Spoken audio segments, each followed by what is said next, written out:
Parte 3. La Intifada. Luchas y resistencia.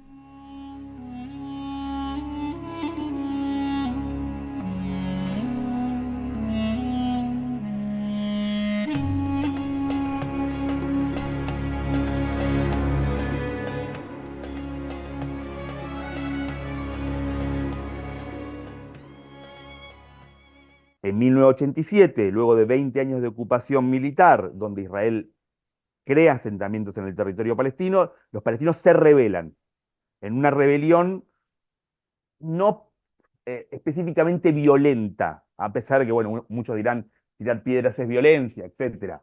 Luego, comparando la segunda intifada, donde los palestinos utilizan ataques suicidas, bueno, queda claro que la primera intifada no fue específicamente violenta. Esta primera intifada lo que logra es que los israelíes piensen en la cuestión y digan, bueno, hay que hacer algo para tratar de pararla.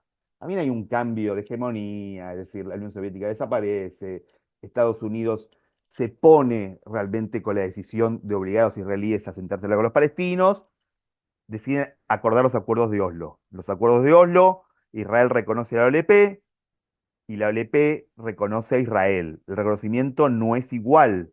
Es decir, Israel no reconoce al Estado palestino. Israel reconoce a la OLP como el representante de los palestinos, pero la OLP reconoce a Israel. Y acuerdan, que acá hay una apreciación muchas veces errónea, los acuerdos de Oslo no son un acuerdo final, son una hoja de ruta para llegar a un acuerdo final en 1999. Ese acuerdo no llega, encima se negocia en el 2000, un año después.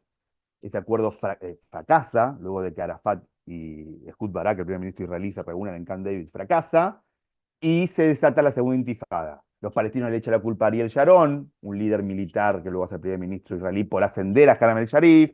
Los israelíes dicen, los palestinos la tenían preparada hace mucho tiempo y lo que buscan es, mediante la violencia, torcer el brazo de negociación israelí a lo que puede dar. Esa segunda intifada va del 2000 al 2005 y es notoriamente violenta. A diferencia de la primera, militantes palestinos producen atentados violentos dentro de Israel, a diferencia de la primera intifada, donde los atentados eran mínimos dentro de Israel. Ezequiel, yo sé que, bueno, ahorita nos explicaste que las intifadas fueron levantamientos de palestinos en los territorios ocupados o, o, o viviendo también en población israelí mixta, no sé, por ejemplo, Tel Aviv, porque también hay palestinos, ¿no? Bueno, Sí, se dio más eh, en lo que son las zonas árabes del norte de Israel, la verdad. Los- más no, es que, bueno, no sé, no existe el concepto, creo que se lo escuché a Shlomo Sand que decía que no están, que todos los israelíes, o sea, está, o eres judío o eres de origen árabe, ¿cierto?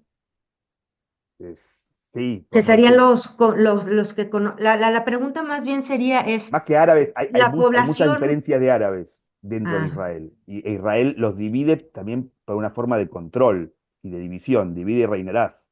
mm, Es decir, hay judíos y hay árabes, pero dentro de los árabes hay circasianos, drusos, beduinos, palestinos israelíes, etcétera. Cada uno con, digamos, un poder diferente o una relación con el Estado de Israel diferente. pero ellos no toman partido con cuando es la intifada, ¿Sí? o sí se Los levantan también ellos.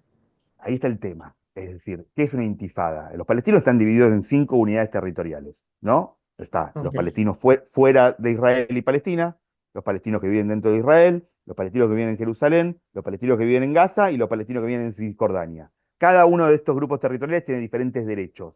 ¿Cuándo tenés una intifada? Cuando la mayor parte se levanta de todos estos. No digo los que están afuera de Israel y Palestina. Es decir, la primera intifada capaz que lo que no hubo fue el levantamiento de los palestinos dentro de Israel. Pero la segunda intifada sí.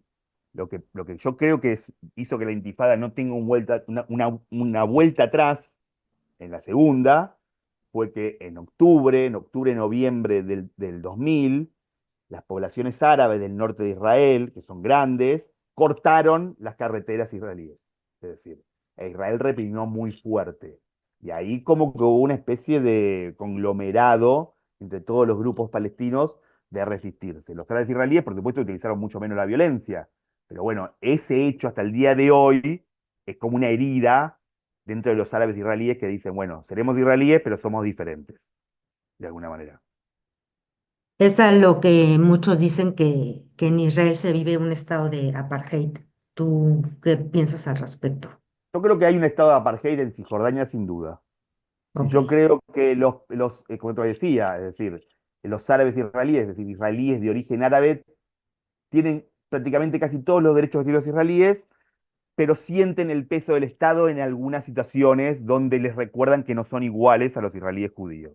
Por ejemplo, un árabe israelí cuando va al aeropuerto del aeropuerto de Ben Gurión, que queda en la ciudad de Lod, eh, recibe un chequeo de seguridad que no lo recibe un israelí judío de por sí. Hay zonas, hay poblaciones, pequeñas comunidades que no aceptan árabes israelíes, etcétera. Hay diferencias, de alguna manera. Ahora vos vas a medir a un árabe, como usted decía, a un palestino de diferentes territorios.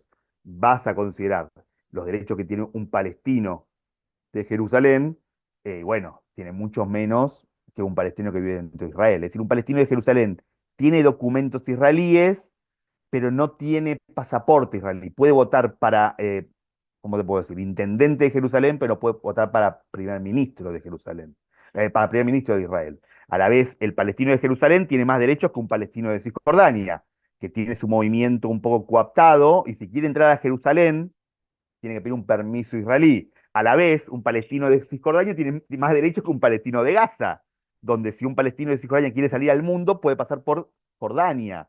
Un palestino de Gaza, para salir al mundo, tiene que pasar por Egipto y es mucho más difícil salir.